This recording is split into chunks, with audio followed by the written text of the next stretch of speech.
बढ़ाने के लिए वही काम आज भी गवर्नमेंट को यहाँ पर किया गया कि यहाँ पर जब काम करते हैं they are paid by the government, जब यहाँ पर काम नहीं करते हैं they are not paid by the government. तब उस सूरत को क्या करते हैं, बहुत सारे आर्टिकल्स बनाते हैं उसमें मार्बल और चेंज करने का काम करते हैं, जो कि इनले आर्ट कहलाता है। ये इनले आर्ट ताजमहल की पूरी खूबसूरती है, पूरे आर्किटेक्चर में उसका सोल है। विदाउट इनले आर्ट ताजमहल तो वो कैसी इनले आर्ट है आप इस गेट पर देख सकते हैं। इस गेट में ऊपर आप देखेंगे तो ऊपर में जो फूल पत्तियाँ दिख रही है it looks like painting but this is not painting. ये सभी जेम्स जो कि 13 देशों से लाए गए थे। इनमें 28 तरह के रत्न लगे हुए जो हम लोग अपने डेली यूज में यूज करते हैं। सेमी प्रीशियस है लाइक मैलाकाइट, टर्मेलियन, तो ये पत्थर में कैविटी बनाकर उसके अंदर ये पिरोए गए हैं, यानी कि चिपकाए गए हैं। यही इनले आर्ट है जिसको टैक्स फ्री का दर्जा दिया गया इंडिया में, इस शहर में आगरा में, और इसको हैंडीक्राफ्ट आर्ट का भी दर्जा दिया है। तो ये आर्ट अभी भी मौजूद है, इसमें गवर्नमेंट उनको हेल्प भी करती है और इस आर्ट को प्रमोट भी करती है। तो कुछ गवर्नमेंट रेगुलेटेड बॉडीज है जहाँ पर ये आर्ट मिलती है, देखने को मिलती है, और यहाँ पर आप अगर टूरिस्ट चाहें तो वो सिविलियन के तौर पर जरूर जा सकते हैं। तो यहाँ पर आने के 3 एंट्रेंसेज हैं, west, east and this is south. तो यहाँ पर 2 स्टोन्स को फ्रिक्वेंटली यूज किया गया, लाल और सफ़ेद। इस वक्त में ये लाल और सफ़ेद पत्थर रॉयल कंस्ट्रक्शन के लिए थे, बल्कि common people were not suppose to build their houses, only for the royal family. तो जो रेड सैंडस्टोन है ये रेड सैंडस्टोन कहलाता है। इसको फतेहपुर सीकरी से, भरतपुर से, ग्वालियर से, राजस्थान के शहरों में बनाया गया। और जो व्हाइट स्टोन आप देखेंगे यहाँ पर, और जो अंदर में पूरी कंप्लीट बिल्डिंग बनी हुई है उसको भी मकराना यानी कि राजस्थान से लाया गया।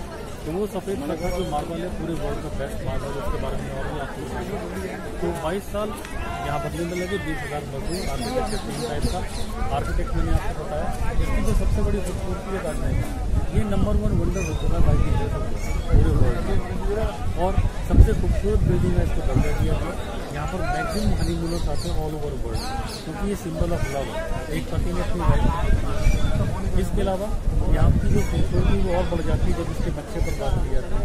वो नक्शा ये है कि इस्लाम का जो पैराडाइज है, जो कि इस्लामिक रिलीजन में पैराडाइज को रिस्पेक्ट किया गया, इसी के ऊपर देश। तो इस गेट से इधर का जितना भी हिस्सा है ये संसार है का जाकर इसमें आप सांस लेंगे। उसके अंदर का जो संसार है वो लाइफ आफ्टर डेथ है, यानी कि पैराडाइज है। तो उसी स्वर्ग में कई सारी खूबसूरत चीज़ें हैं, बिल्डिंग्स हैं, उनके अगेंस्ट में कई सारी बिल्डिंग्स बनाई गई है, यानी कि सिमेट्री यहाँ का मेन फीचर है।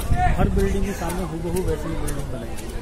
तो अंदर में कई लोगों ने विजिट किया, पूरे प्रेसिडेंट्स और अपने डेलीगेट्स ऑल ओवर वर्ल्ड से आते हैं। वो यहाँ पर आते हैं, कुछ फोटो शूट करते हैं। और यहाँ पर प्रिंसेस इंग्लैंड की प्रिंसेस डायना, तो वो भी आई थी एज यूजुअली अगर देखो तो वो एक सीट पर बैठी खास तौर पे, और वहाँ से उन्होंने उस ताजमहल का दीदार किया और फोटो क्लिक की। तो वो सीट बहुत फेमस हो गई, जिसकी डायना बेंच के नाम से। तो अंदर में बहुत सारे फोटोजेनिक एंगल्स हैं और बाहर भी हैं। इसके अलावा इस प्रीमिसेस के बारे में कॉम्प्लेक्स के बाहर भी बहुत सारे एंगल बन जाते हैं, लेकिन वो रेयर होते हैं क्योंकि आप लोगों को वहाँ तक अप्रोच नहीं है। तो ये वो प्लेस है जहाँ पर सबसे ज़्यादा फोटोज खींची हुई है। तो हमारे फोटोग्राफर्स यहाँ पर मौजूद है, they are waiting for your response. You can have a look on their catalogue and you can select the best one or the other lifetime memories. They like a demo. It's not size. Size will be like this. हम अंदर picture अगर आपको दिखाएंगे उसमें digital print भी आपको देते हैं। घूम कराएंगे, आपके एलबम्स तैयार होंगे, पैसा बाद में देगा। इंडियन वाला अगर आप इंटरेस्टेड हो। हाँ? गाइड तो सवाल जरा होता है।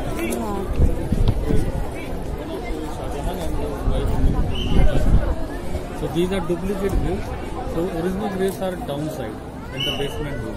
So that opens once in a year. एक साल में एक बार होता है, जब डेथ एनिवर्सरी सेलिब्रेट करते हैं तब नीचे जा सकते हैं और कब्र के भीतर की। अदरवाइज तो उस कब ये जो डुप्लीकेट करते हैं इसके चारों तरफ आपने देखा ये मार्बल की स्क्रीन थी, लेकिन originally these screen were made of gold. तो उस वक्त में शाहजहां साहब ने गोल्डन स्क्रीन कर दी, लेकिन उनके बेटे औरंगजेब ने उसको मार्बल में रिप्लेस कर दिया, क्योंकि कब्र की तरफ को गोल्ड को यूज करना हराम है इस्लाम में। तो जब ताजमहल बनकर तैयार हुआ उनके बेटे औरंगजेब ने शाहजहां को अरेस्ट कर दिया, उधर आगरा फोर्ट पर आप इधर देख सकते हैं, आगरा फोर्ट के सामने। तो उनको अरेस्ट करने का जो रीजन था वो एक wanted to conquer the throne, राजपाट हासिल करना चाहते थे, इसलिए उनको अरेस्ट कर लिया। और कुछ लोगों का ये मानना है कि वो एक काला ताजमहल और बनाना चाहते हैं, लेकिन यहाँ पर बनना सफेद। तो it was written by John Baptist Kennedy the poor and traveller. तो उन्होंने अपनी राइटिंग्स में लिखा कि यहाँ पर ताजमहल बनना चाहिए था, बनाना चाहते थे शाहजहां, और उसकी फाउंडेशन ऐसी थी, but because of sudden imprisonment उनको बनाने के बाद उनको ताजमहल बन चुका था, तो उनको वहाँ पर अरेस्ट कर लिया गया, इस वजह से वो नहीं बन पाया, ऐसा माना जाता है। लेकिन ये एक मिथ है, ताजमहल के बारे में कभी नहीं सोचा गया काला ताजमहल। तो ये क्या है, ये बगीचा है, बाबर का बनाया हुआ। दूसरी बात उनकी नूरजहां शाहजहां की स्टेप मदर थी, उन्होंने इसको यूज किया ट्रेडर्स के लिए, एक गार्डन के तौर पर शेल्टर लेने के लिए। यही दो मिथ हमारे पास है, यही दो आस्पेक्ट हमारे पास है कि बगीचा बाबर का और नूरजहां। लेकिन काले ताजमहल की स्टोरी बिल्कुल फेक है, ये बिल्कुल मिथ है। उसकी वजह ये है कि आर्कियोलॉजिकल सर्वे किया, उस टीम ने यहाँ पर एक्सकावेट किया, खनन का काम किया, और यहाँ पर जब उन्होंने देखा कि दोनों के फाउंडेशन में एक बहुत बड़ा डिफरेंस है, तो ये प्रूव हो गया कि यहाँ पर कभी भी काले ताजमहल की शुरुआत नहीं हुई। और एक रीज़न ये भी है कि जब काला ताजमहल बनाने की बात सोची भी नहीं जा सकती थी, क्योंकि सफ़ेद ताजमहल बनने में इतना पैसा खर्च हो गया, उनके सरकारी खजाने में कुछ नहीं बचा। तो it's impossible, it was impossible. तो यहाँ पर और वहाँ की फाउंडेशन में डिफरेंस क्या है, नदी के किनारे इन्होंने 50 कुएं खोदे, और हर कुएं के अंदर उन्होंने एक पेस्ट को भरा। वो सीमेंट का पेस्ट नहीं था, बल्कि वो किचन के इंग्रेडिएंट्स थे, लाइक गुड़, शक्कर, चीनी जो होती है, शुगर, और egg whites, egg shells, rice and pulses, spices, जो किचन का पूरा मसाला टाइप का होता है, उसका पेस्ट बना करके उसके अंदर भरा गया। उसके ऊपर लकड़ी का प्लेटफॉर्म बिछाया गया, फिर कॉपर की प्लेटफॉर्म बिछाई गया, फिर बहुत सारे रूम्स बनाए गए। रूम्स की सीलिंग के ऊपर ये 3 बिल्डिंग बनाई गई, जिनमें ये मॉस्क और ये सफ़ेद ताजमहल, और उधर बैक साइड में रॉयल से वाला फोन मिलाया है। तो ये जो लकड़ी इस्तेमाल की गई नीचे, वो एबोनी वुड है, उसको मॉइस्चर नदी से मिलता है, और जब उसको मॉइस्चर मिलता है तो वो और मजबूत हो जाता है। तो यही रीज़न है कि ताजमहल को नदी के किनारे बनाया गया, इसलिए नहीं कि इससे न्यूट्रिशन भी। अगर नदी में पानी नहीं होगा तो लकड़ी के पटरे में मॉइस्चर नहीं होगा, मॉइस्चर नहीं होगा तो उसमें क्रैक आ जाएंगे, क्रैक आ जाएंगे तो उसमें। अच्छा, मतलब ये नदी अगर सूख गया तब ताजमहल भी गया, नदी सूख गया तो ताजमहल गया। ये साइंटिफिक अप्रोच है, एंटी अर्थक्वेक बिल्डिंग इसीलिए कहलाती है। तो यहाँ पर 4.5 मैग्नीट्यूड का अर्थक्वेक आए, लेकिन ताजमहल वाइब्रेट हो जाता है, क्योंकि ये फ्लोटिंग स्टेज है मॉइस्चर के ऊपर, लकड़ी के पटरे के ऊपर। और एंटी लाइटनिंग भी है, क्योंकि जो नेकल्स आप देख रहे हैं सारी चीज़ें इस वक्त तो ब्लास्ट की, लेकिन उस वक्त में दोनों की जाती है। और मेन पिनाकल जो ऊपर गुंबद का है वो नीचे कॉपर लेयर से कनेक्टेड है, तो ये इस टाइप को लाइटनिंग को ये अर्थ कर देता है। तो दिस इज एंटी अर्थ। तो ये सब जो नीचे मैंने बताया कि लकड़ी का पटरा, ये सब वहाँ पर निकले। तो फाउंडेशन में वहाँ पर एक्सकवेशन के दौरान जो डिफरेंट पॉइंट इवन सिंगल कोई भी नहीं मिला वहाँ पर। उसके अलावा कोई भी एविडेंस इस तरह का नहीं मिला कि ये काला ताजमहल यहाँ पर बताया, लेकिन डिस्कवरी पर पूरी फोटो ब्लैक कार्ड। तो ये कुंड बनाया गया बगल में, आप देख सकते हैं यहाँ पर सर से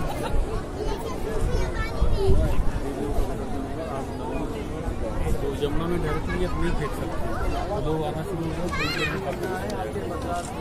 और उधर जो आप देख रहे हैं हिस्टोरिकल बिल्डिंग, तो वो मिंट अच्छा उस मिंट में सोने चांदी के सिक्के की फैक्ट्री हुआ करती थी। ये इतना बड़ा प्रोजेक्ट था कि यहाँ पर उनको सोने चांदी के सिक्के की टकसाल लगानी थी। तो ये टकसाल ये और भी कई जगह पर, तो एंड ऑफ द डे वहाँ पर उनको वेजेस देकर ये दोनों जब शाहजहां साहब अरेस्ट हो गए थे तो वो वहाँ पर ताजमहल को सिर्फ देखा करते थे, क्योंकि he was not allowed to come, तो he was allowed only once when celebrating death, तभी यहाँ पर वो अलाउड थे, वैसे नहीं अलाउड। तो ये ताजमहल शाहजहां ने पब्लिक के लिए नहीं बनाया था, अपने लिए बनाया था। इसी वजह से अंदर की तरफ आप देखेंगे अब तो वहाँ पर मैदान है, मतलब लॉन है, पेड़ पौधे नहीं, लेकिन it is not old pictures of Taj Mahal, you will get some black and white pictures with huge trees. तो जो ताज का व्यू था अंदर से पॉसिबल नहीं, क्योंकि घना जंगल टाइप का। तो हमेशा ताजमहल के दीदार यहाँ से किए जाते थे शाहजहां साहब के। अभी भी लोग यहाँ से दीदार करते हैं, यहाँ से देखते हैं, और इसको मेहताब बाग कहते हैं।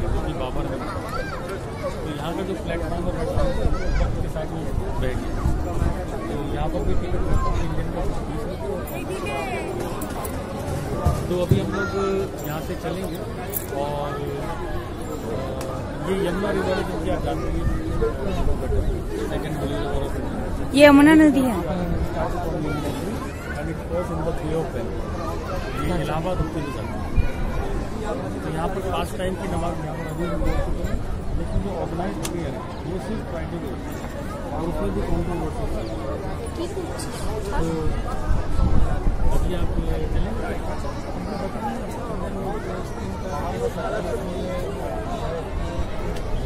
हाँ नहीं अंदर में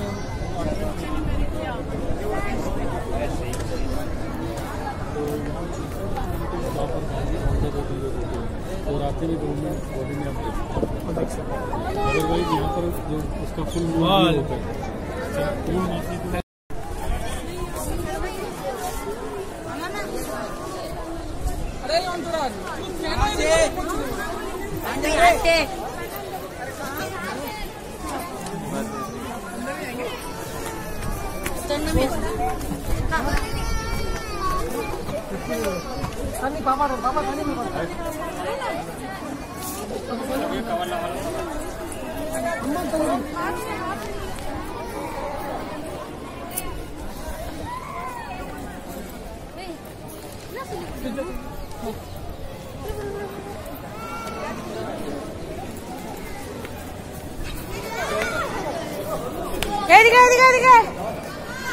এদিকে এসো।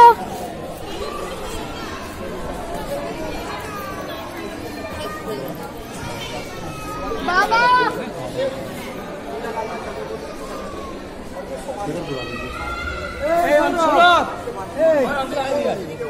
এদিকে আয়, এদিকে আসো, ডাকছে এদিকে আসো। तो यहाँ पर मैं बताऊंगा कि ताजमहल में जो खूबसूरती है वो किस किस वजह से। एक तो आर्किटेक्चर मैंने आपको बताया था, उसके बाद इसका नंबर आता है स्टोन का, सफ़ेद मार्बल और white marble and red sandstone. तो ये मार्बल दुनिया का बेस्ट मार्बल है जिसको मकराना बोलते हैं। मकराना जयपुर से 150 किलोमीटर की दूरी पर, वहाँ पर आज भी 50 से 300 मीटर डीप माइंस है वहाँ पर। वहीं से आज भी यहाँ की जो मजदूर है 17th जनरेशन वो वहीं से वाइट मार्बल के स्लैब लाते और हैंडीक्राफ्ट आर्ट का काम किया जाता है। तो उस वक्त में इन पत्थरों को हाथों के जरिए कार्व किया गया चीजल हैमर से, और बड़े बड़े स्लैब्स को वो हाथियों और घोड़ों की वजह से ट्रांसपोर्ट किया गया। तो ये सारा जो आप देख रहे हैं कार्विंग वर्क, ये चीजल हैमर से किया हुआ है। इसमें कोई भी मशीन का उपयोग नहीं किया गया। पूरा ताजमहल इतनी बड़ी बिल्डिंग को 47 फीट की हाथ से बना के तामीर कर सकते हैं। अब आप देखेंगे ये सब जेम्स हैं जो कि वाइट मार्बल को कैविटी बना करके गड्ढा खोद करके उसके अंदर चिपकाया गया। ये जो आप देख रहे हैं ये मैलाकाइट है, this is from Zambia, malachite stone from Zambia. ये ब्लैक वाला की स्टोन है, ये बेल्जियम से, ये येलो वाला जेस्पर है, ये साउथ अफ्रीका से, और ये रेड जेस्पर 1, 2, 3 ये साउथ इंडिया से। ये जो 2 स्टोन आप देख रहे हैं ये बहुत ही स्पेशल स्टोन है ताजमहल के, इनको कॉर्नेलियन स्टोन बोला जाता है। ये 2 स्टोन इधर में, ये 2 स्टोन, ये 2 जो भी आप मिरर इमेज देखेंगे इस स्टोन, ये 2 कॉर्नेलियन स्टोन ये ग्लो करते हैं पूरे जहाँ पर ये चिपके हुए हैं। ये ग्लो करते हैं जब यहाँ पर लाइट लगती है, या तो मून की लाइट में, मून की लाइट में ग्लोनेस ज़्यादा बढ़ जाती है क्योंकि उस वक्त में डार्कनेस होती है। सूरज की रोशनी में इसका हम ग्लोनेस नहीं देख पाते। तो ये बनाने में बहुत, ताजमहल को बनने में 22 साल लग गए, और इस आर्ट को फिनिश करने में काफ़ी टाइम लगा, क्योंकि ये बहुत आसान है कि अंदर में गड्ढा खोद दिया जाए, उसमें ये इसको चिपका दिया जाए उसी के साइज का, लेकिन उसको ग्राइंड करना बहुत मुश्किल है। तो उसको ग्राइंड करने में उन्होंने जो यूज़ किया वो जूट ग्रास थी। जूट ग्रास से इसको घिसा जाता था पानी में डिप करके, तो उसको घिसने में बहुत टाइम लगा और उनकी उंगलियों की पोरों से खून निकलने लगता था। तो इस वजह से उनकी ब्लीडिंग फिंगर्स की वजह से यहाँ पर काफ़ी टाइम लगा, और उनकी फिंगर्स बहुत टाइम के बाद इस तरह की हो गई घिसने के बाद। तो इसमें बहुत ज़्यादा टाइम लगा, बहुत वक्त लगा, उनका डेडिकेशन लगा। वो अपनी उंगलियाँ खो चुके थे, जो कि मिसइंटरप्रेट हुआ बाद में कि Shah Jahan chop the fingers of all the workers, which is not a true story.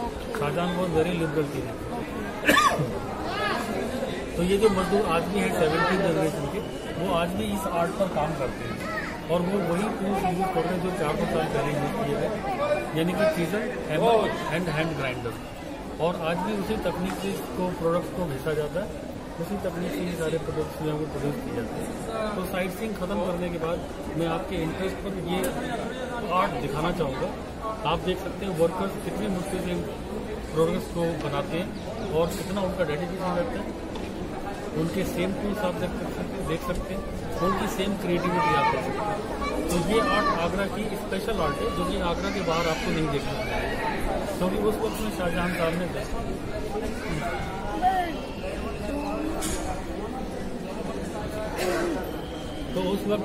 साहब ने सारे वर्कर्स को ये हुक्म दिया कि आप आगरा शहर की बाउंड्री को क्रॉस नहीं करेंगे। रीजन बिहाइंड कि ताजमहल बहुत खूबसूरत था और इसको अगर वो लोग बाहर जाकर बनाते तो कई सारे ताजमहल दुनिया में हो जाते। तो इस वजह से उनको कॉलोनी बना कर दी और they were paid highly paid by the Mughal family.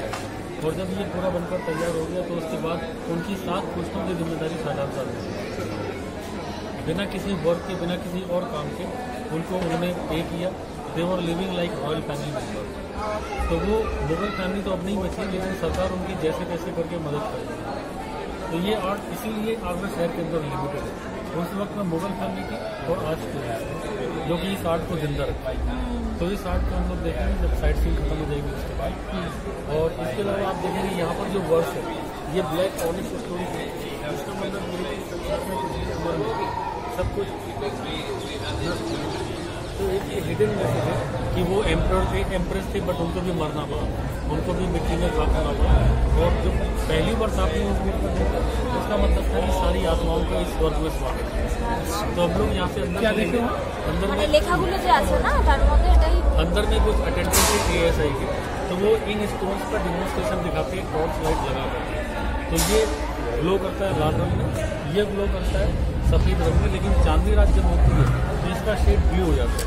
चांदी रात में पॉसिबल है ताजमहल को देखना, लेकिन अभी तो पॉसिबल नहीं है आप लोगों के लिए।